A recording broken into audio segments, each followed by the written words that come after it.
한 달에 200, 300, 400 버는 걸로는 평생 모아도 서울에 아파트 한 채 못 삽니다. 책과 유튜브나 인터넷에 나와 있는 창업, 재테크, 돈 굴리는 법 꾸준하게 탐색하면서 조금씩이라도 변화해야 된다고 생각해요. 우리는 흔히 가난한 사람들은 게을러서 그런 것이라고 생각합니다. 죽어라 공부하고 죽어라 돈 버는데 가난할 이유가 없다고 생각해요. 정말 그럴까요? 우리는 열심히 하지 않아서, 부지런히 하지 않아서 항상 돈에 쪼달리고 각박하게 살아가고 있는 걸까요? 인생이 하나의 마라톤이라고 가정하고 우리는 태어남과 동시에 부모에게 바통 터치를 받는 후발주자라고 생각해봅시다. 누군가의 부모는 트레이닝복에 나이키 러닝화를 신고 힘차게 뛰고 있어요. 또 누군가의 부모는 조금 느리긴 하지만 꾸준하게 잘 달립니다. 그 뒤에는 한평생 무거운 추를 매달고 성실히 뛰어오신 우리의 부모님들이 있네요. 그 무거운 추는 가난입니다. 우리를 위해서 열심히 달려오셨지만 바통을 터치함과 동시에 그 무거운 추도 저에게 넘겨주십니다. 실제로 부자의 자식이 부자가 되고 가난한 부모의 자식이 가난을 겪는 일은 영화나 드라마에서도 흔하게 나오는 대중화된 인식입니다. 부모의 경제력이 자녀의 교육 수준을 결정하고 좋은 교육을 받은 자녀는 소득 수준이 올라가는 게 당연한 이치예요. 실제로 가난뿐만 아니라 질병 등 거의 모든 생활 양식이 부모를 따라가게 됩니다. 가정에서 어렸을 때 가정폭력 당했던 사람들은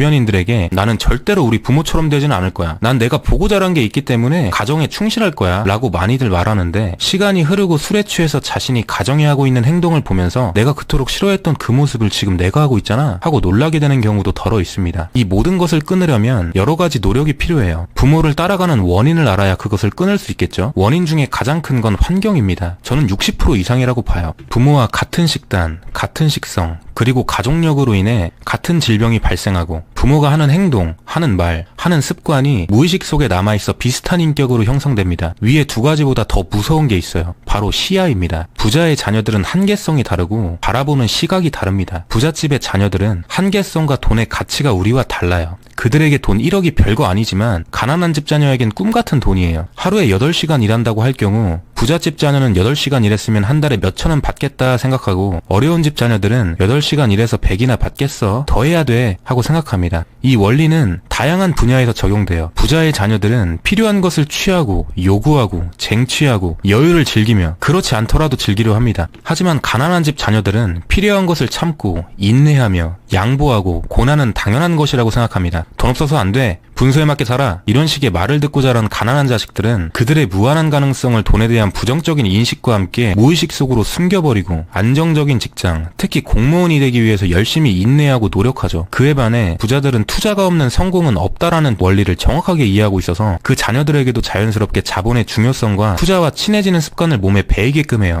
부자들의 생각을 단적으로라도 보여드리면 가령 매일 먹는 커피로 예를 들어볼게요. 저는 3,000원짜리 커피를 매일 먹는 사람이에요. 돈이 주머니에 있든 없든 무조건 아침에 출근할 때 시원한 아메리카노를 한 잔 사들고 들어가야 하루가 시작되는 것 같은 사람입니다. 또 누군가는 저처럼 똑같이 커피를 좋아해요. 그 사람은 너무너무 좋아한 나머지 50만원짜리 커피 머신기를 산다고 합니다.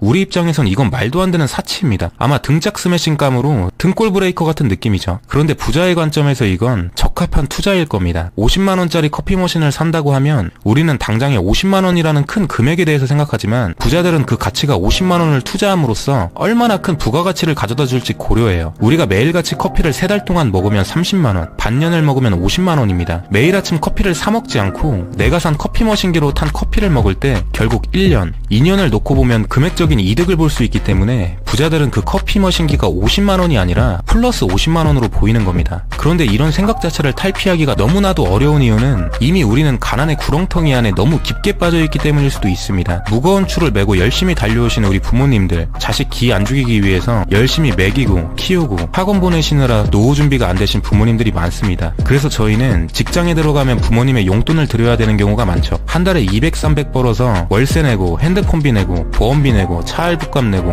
식비 내고 부모님 용돈까지 드리면 저축은 무슨 저축입니까? 그런 상황에서 결혼을 한다? 그래도 자식은 나처럼 힘들게 살지는 않기를 원해서 또 좋은 거 먹이고 좋은 거 입히고 좋은 학원 보내면서 키우겠죠. 그러다 보면 또 노후 준비가 안 되어 있는 자기 자신을 발견하게 됩니다. 자식도 자기 개발에 투자하기도 모자란 돈을 나에게 용돈으로 주면서 새로운 가난의 대물림이 시작하는 것이죠. 결국 탈피하고자 하는 노력이 없다면 지금 가난하다는 것은 나중에 더 가난해진다는 걸 의미합니다. 당장 치약 살 돈이 없으면 내년 내년에는 임플란트 비용을 청구받을 것이고, 당장 매트리스 살 돈이 없으면 몇 년 후에는 허리 디스크 수술을 받게 될 것이고, 정기적인 신체 검사 받을 비용이 없으면 미래에 암 치료비를 내게 될 것입니다. 가난에는 이자가 붙습니다. 우리는 이 사실을 인정하고 이곳에서 어떻게든 비집고 나가기 위해서 여러 가지 시도를 해야 되는 거예요. 지난 33년간 서울대 입학률을 조사한 자료에 따르면 의사, 변호사, 교수, 대기업 간부 등 고소득 전문직 부모를 둔 수험생이 그렇지 않은 학생들보다 최고 16배 높습니다. 1000억이 넘는 젊은 부자 4명 중에 자수성가한 사람들은 3명에 불과해요. 37명의 부자는 자연스럽게 부를 대물림하고 있지만 서민들의 가난의 대물림은 막지 못할 때가 너무 많아요. 개천에서 용나는 케이스는 고작 6%, 나머지 94%는 가난을 대물림하면서 또 다른 악순환을 반복하고 삶을 힘들게 살아가고 있다는 사실 때문입니다. 그렇기에 우리는 부자의 습관과 그들의 생각을 따라해가면서 이 상황에서 탈피하기 위한 여러 가지 방법들을 연구하고 시도해야 합니다. 한 달에 200, 300, 400 버는 걸로는 평생 모아도 서울에 아파트 한 채 못 삽니다. 책과 유튜브나 인터넷에 나와 있는 창업, 재테크, 돈 굴리는 법 꾸준하게 탐색하면서 조금씩이라도 변화해야 된다고 생각해요. 하지만 이런 방법들도 깊은 곳에 박혀있는 우리의 고정관념까지 싹 다 바꿀 수는 없습니다. 스스로 자신의 모습을 돌아보면서 바꿔나가야 합니다. 부자처럼 살아가세요. 흥청망청 사치하라는 것이 아니고 스스로의 한계성을 깨고 무한한 열정으로 가능성을 만들어보세요.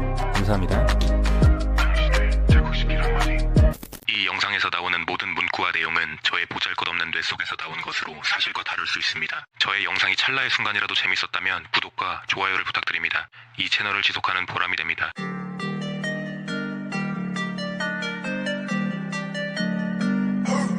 빈조이기